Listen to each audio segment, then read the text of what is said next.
फिरोज़ खान का खुमार सर चढ़कर बोल रहा है और आज आ चुकी है इसकी 7th एपिसोड, जिसके ऊपर हम अपना रिव्यू लेकर हाजिर हैं चलते चलते की इस वीडियो में। चलते चलते में हम इसी तरीके से चलते चलते आपसे डिस्कस करेंगे कुमार की एपिसोड नंबर 7 को।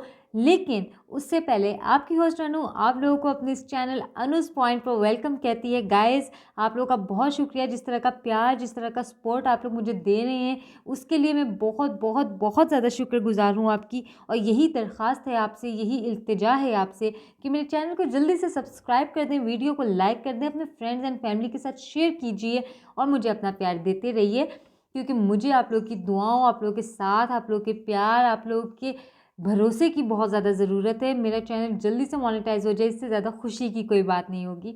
तो गाइज़, जैसे कि आप लोग जानते हैं, इंटरटेनमेंट की दुनिया पर हम लोग बात करते ही हैं और पाकिस्तान और इंडिया के लिए फिरोज़ खान एक बहुत बड़ी इंटरटेनमेंट है, एक बहुत ज़बरदस्त एक्टर हैं और अपनी एक्टिंग के जौहर जो हैं वो इस दफ़ा ऐसे दिखा रहे हैं कि मुझे ऐसा लगता है ये ड्रामा फिरोज़ के तमाम ड्रामों में लंबे अरसे तक याद रखा जाएगा।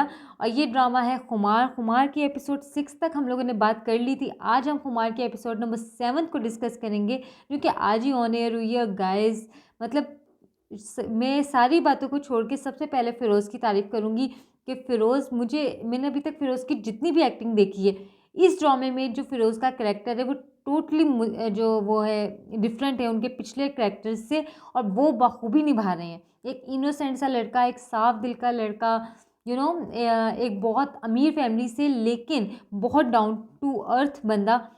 बहुत अच्छा लगा ड्रामे का स्टार्ट जिस तरीके से हुआ। मतलब एक तो फिरोज़ के भाई को दिखाया कि ये अमीर लोग जो होते हैं वो इसी तरीके से टू फेसेस होते हैं।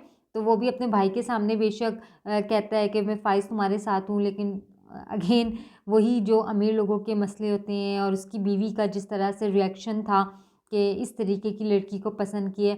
ऑल्दो हरीम इतनी प्यारी लग रही है कि कौन उसको अपने घर की बहू नहीं बनाना चाहेगा, लेकिन अमीरों को शक्ल सूरत से, आपके तरबियत से, इन चीज़ों से शायद कोई लेना देना नहीं होता। इस क्लास में शायद क्लास को ही देखा जाता है कि पैसा हो, पैसा पैसे को अट्रैक्ट करता है शायद। बहरहाल, ये हमारे माशरे की एक सच्चाई है और उसी को ये दिखाया गया है इस ड्रामे के अंदर। और इस ड्रामे में सबसे ज़्यादा जो मुझे सीन अच्छा लगा वो उस टाइम पे था जिस टाइम पे फ़िरोज़ आए हैं और वो देखते हैं कि हरीम की एंगेजमेंट हो रही है।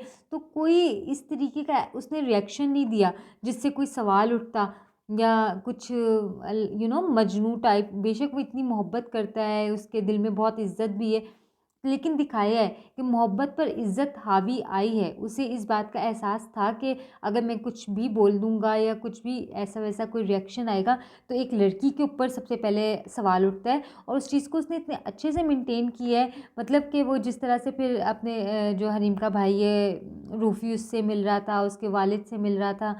तो सामने हरीम दुल्हन बनी बैठी हुई थी और फिर वो जाके उसे भी मुबारकबाद देता है। तो उसकी आँखों में मोहब्बत दिख रही थी, लेकिन उसका जो ओवरऑल बॉडी लैंग्वेज थी वो बहुत उसने नॉर्मल रखी। ऐसा ही होना चाहिए।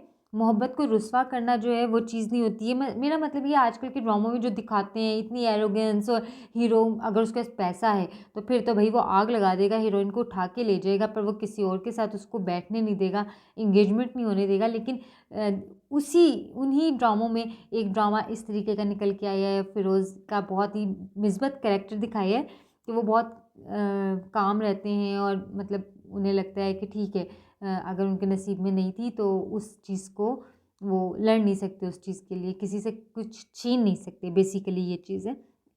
तो ओवरऑल बहुत अच्छा लग रहा था। जहाँ तक नीलम की बात की जाए वो माशाल्लाह से बहुत प्यारी है, बहुत प्यारी लग रही थी दुल्हन बनी हुई। एंगेजमेंट का जैसे कि माहौल था तो बहुत लाइट सा ड्रेस पहना हुआ था, अच्छी लग रही थी। एक चीज़ जो मुझे बस अजीब लगी वो ये था कि इतना मतलब उन लोगों के हालात अच्छे नहीं हैं और वो लोग एक छोटा सा फंक्शन कर रहे थे, फिर भी इतना बड़ा फंक्शन का इंतज़ाम किया हुआ था, बड़ा एक लॉन बुक कराया हुआ था। और वहाँ पे जिस तरीके से ये सेरेमनी हो रही थी, मुझे तो लगा था ये घर में ही जस्ट वो बात पक्की टाइप होगा, लेकिन ये अच्छा खासा एक फंक्शन था तो निकाह हो जाना चाहिए था इस फंक्शन में। तो वो चीज़ थी, लेकिन ओवरऑल ड्रामा जो है वो बहुत अच्छा था। एपिसोड बहुत अच्छी थी। अभी आगे देखते हैं क्या होगा। मुझे ऐसा लगता है कि शादी नहीं होगी यासिर से हरीम की। हरीम की शादी फ़ाइज़ से ही होगी। कुछ ना कुछ इस तरह के सर्कमस्टांसेस हो जाएंगे कि इन दोनों की आपस में शादी हो जाएगी और होना भी यही चाहिए। यासिर का कैरेक्टर मुझे बिल्कुल नहीं अच्छा लग रहा। मतलब पता नहीं क्या देखकर हनीम के घर वाले अपनी इतनी प्यारी सी बेटी जो है वो इस बंदे के हाथ में दे रहे हैं। गाइस देखें ड्रामे को पूरा जब एंड होगा तो हमें नहीं पता कि क्या स्टोरी निकल के सामने आएगी। अभी तो सिर्फ 7th एपिसोड हुए हैं, लेकिन हम वैसे ही अगर इस ड्रामे के ऊपर डिस्कस करें, जैसे कि मैंने पिछली वीडियो में भी कहा था कि ये ड्रामा हकीकत पे मबनी लग रहा है। हकीकत इन अ सेंस कि ये लव स्टोरी सच्ची है या नहीं हमें नहीं पता, लेकिन इसके अंदर दिखाए जाने वाले सीन्स जो है ना वो सच्चे हैं। हमारे मुल्क में ना बदकिस्मती से ये सब कुछ हो रहा है और मुझे ऐसा लगता है ऐसा इंडिया में नहीं हो रहा। वो लोग बहुत तरक्की कर रहे हैं, वो तरक्की इसीलिए कर रहे हैं क्योंकि वो लोग ना इन चीज़ों से आगे बढ़ चुके हैं। लेकिन हम बीइंग अ पाकिस्तानी, मुझे कहते हुए अच्छा भी नहीं लग रहा, लेकिन हम अभी इन्हीं चीज़ों में फंसे हुए हैं। दिखावा ना हमारे अंदर टॉप प्रायोरिटी बन गया है। हम अपने आप को बेचकर भी अगर हमें दिखावा करना पड़े ना तो वो सब कुछ हो रहा है, हमारे इर्द गिर्द ही हो रहा है। लोग इतना है नहीं जितना वो शो कराते हैं। तो मतलब इसकी एक एग्जांपल ना मैं आपको अभी दे दूँगी, जो ये रिसेंटली चल रही है इकरा कंवल की शादी, टिकटॉकर जो हैं। तो आप देखें, मतलब कल मैं उनकी वीडियो देख रही थी एंड शी सेड कि हम तो अपने हर फंक्शन में लोगों को गिफ्ट्स दे रहे हैं। वैसे तो अमूमन निकाह के बाद बिद दी जाती है, लेकिन हमने तो ढोलकी में भी दिया, हमने तो ब्राइडल शावर पे भी दिया, हम तो मेहंदी पे भी देंगे, हम ये कर रहे हैं, हम वो कर रहे हैं, ब्ला ब्ला ब्ला। आप क्या दिखा रहे हो? आप पाकिस्तान की आवाम जो कि मिडिल क्लास आवाम 100% में तो 90% भी नहीं कहूँगी, मैं कहूँगी 100% आपका टारगेट है, आप लोगों को देख रही है। आप उन्हें कुछ एजुकेट नहीं कर रहे, बल्कि आप उन्हें गलत तरीके पे लेके जा रहे हो। लड़कियों को एक सुहाने ख्वाब दिखा रहे हो कि फैंटेसी की दुनिया में जियो। हर एक के पास पैसा नहीं है, ना तो हर एक के पास यूट्यूब की खुली कमाई आ रही है, ना ही माँ बाप की खुली कमाई है। तो हम लोग तो एक बहुत ही गरीब मुल्क के गरीब लोग हैं। आप उन लोगों को कौन सी दुनिया दिखा रहे हो? और वही हमारे ड्रामे में, इस ड्रामे में भी दिखाया गया कि इतनी फैंटेसी, दौलत का घमंड, पैसे का नशा, ये सब कुछ जो है ना ये मिलकर बहुत ही गलत माहौल जो है वो बना रहे हैं, बहुत गलत चीज़ को प्रमोट कर रहे हैं। हम लोग सादगी को, आजिज़ी को, इनकिसारी को क्यों नहीं दिखाते? बल्कि यही दिखाया जा रहा है इस ड्रामे में भी, बिल्कुल सही दिखाया जा रहा है कि जो लोग इस चीज़ को नहीं भी करना चाहते ना, उन्हें मजबूरी के तहत करना पड़ रहा है।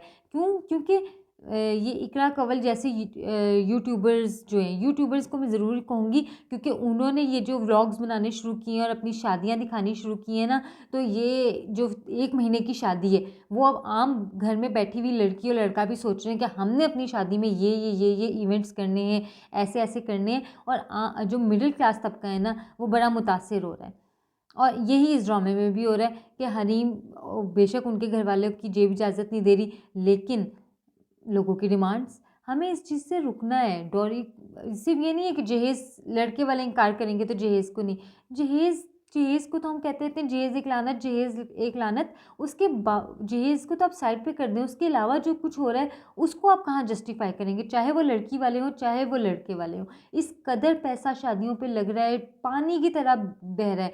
पिछले दिनों जब वो सहर हयात की शादी थी, तो वो एक कव्वाली के फंक्शन में इतनी मोटी-मोटी वो नोटों की गड्डी लेके खड़े हुए थे, जो ऐसे ही बस लुटाई जा रही थी दुल्हन-दूल्हा पे। उससे अच्छा तो आप किसी गरीब की मदद कर दें। पता नहीं कितने लोग, सफ़ेदपोश लोग ना ऐसे ही अपनी जानें दे रहे हैं, सुसाइड्स कर रहे हैं क्योंकि बिल बहुत आ गए हैं, किराए बहुत ज़्यादा हैं, दवाइयों के खर्चे बहुत ज़्यादा हैं, अनएम्प्लॉयमेंट बहुत ज़्यादा है। आप लोग कुछ इस तरह का कंस्ट्रक्टिव करें। आप लोग क्या कर रहे हैं? आप लोग शादियों पे इस तरीके से पैसे लगा रहे हैं, पैसे का ज़या कर रहे हैं और वही हमारे ड्रामाज़ में दिखाया जा रहा है, बिल्कुल सही दिखाया जा रहा है। लेकिन मेरी बस यही इल्तिजा है जिसने ये ड्रामा बनाया है कि एंड आप ना दिखाइएगा कि ऐसे लोगों का अंजाम क्या होता है। इस ड्रामे में ज़रूर दिखाइएगा, ये बहुत ज़रूरी है दिखाना, ताकि इन टिकटॉकर्स को और इन यूट्यूबर्स को जो कि शादियों को जिन्होंने एक एक ब्रांड बना दिया है, तो उन्हें पता लगे कि ये जो हम पैसा इतना ज़ाया कर रहे हैं ना, ये फ्यूचर में हमारे लिए कितना बड़ा मसला बनने वाला है पाकिस्तानी के लिए, पाकिस्तानियों के लिए।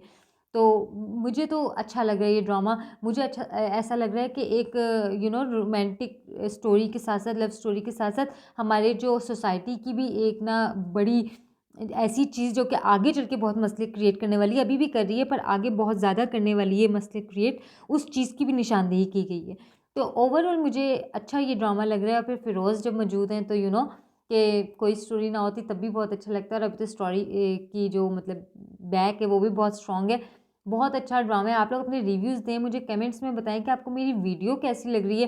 फिरोज़ का ड्रामा तो ऑब्वियसली आपको अच्छा लग रहा होगा, और ये भी बताएँ कि आप लोगों को क्या लगता है, ये जो टिकटॉकर्स इतनी ह्यूज यू नो सेरेमनीज़ कर रहे हैं अपनी शादियों की, और एंगेजमेंट्स, निकाह, ये वो, तो इसके ऊपर आप लोगों का क्या स्टांस है? आप लोगों को क्या लगता है, सही कर रहे हैं या गलत कर रहे हैं? वीडियो में मुझे ज़रूर बताइएगा। आप लोग मेरी वीडियो को लाइक कर दें, चैनल को सब्सक्राइब कर दें, अपनी फैमिली के साथ शेयर करें, मुझे सपोर्ट करें। अपना बहुत ख़्याल रखिएगा। अल्लाह हाफ़िज़।